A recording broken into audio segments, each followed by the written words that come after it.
വടക്കൻ മെക്സിക്കോയിലെ കൂഹുവില സംസ്ഥാനത്തുള്ള കത്തോലിക്ക ചാപ്പലിൽ അതിക്രമിച്ചു കയറി മോഷണം നടത്തുകയും വിശുദ്ധ കുർബാനയെ അവഹേളിക്കുകയും ചെയ്തു.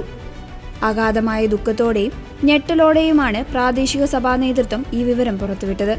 അവർ ലേഡി ഓഫ് സോറോസ് ചാപ്പലിന്റെ ചുമതലയുള്ള ഇടവക വികാരി ഫാദർ ഫെർണാണ്ടോ ഗുരോ ഗോമസ് ആണ് ജൂൺ 13 പുറത്തിറക്കിയ ഔദ്യോഗിക പ്രസ്താവനയിലൂടെ ഈ അക്രമ സംഭവം പുറംലോകത്തെ അറിയിച്ചത്.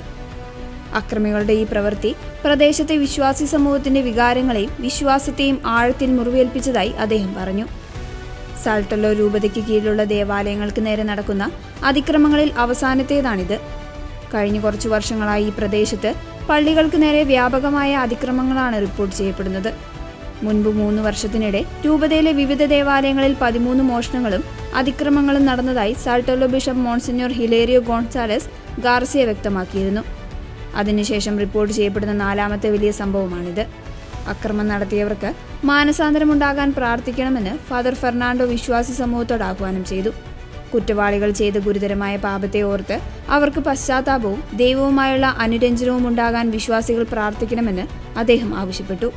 ഈ അനാദരവിന് പരിഹാരമായി ചാപ്പലിന് പുറത്ത് പ്രത്യേക ജപമാല പ്രാർത്ഥനകൾ നടത്താൻ ഇടവക സമൂഹം തീരുമാനിച്ചിട്ടുണ്ട്. കൂടാതെ വരും ദിവസങ്ങളിൽ ചാപ്പലിൽ പ്രാർത്ഥനകൾ പുനരാരംഭിക്കുന്നതിന്റെ ഭാഗമായി പ്രത്യേക വിശുദ്ധ കുർബാനയും പ്രാർത്ഥനകളും നടക്കും. തീക്ഷ്ണമായ വിശ്വാസത്തോടും പ്രാർത്ഥനയോടും കൂടി ഈ പരിഹാര കർമ്മങ്ങളിൽ പങ്കുചേരുവാൻ വിശ്വാസികളോട് സഭ ആവശ്യപ്പെട്ടിട്ടുണ്ട്.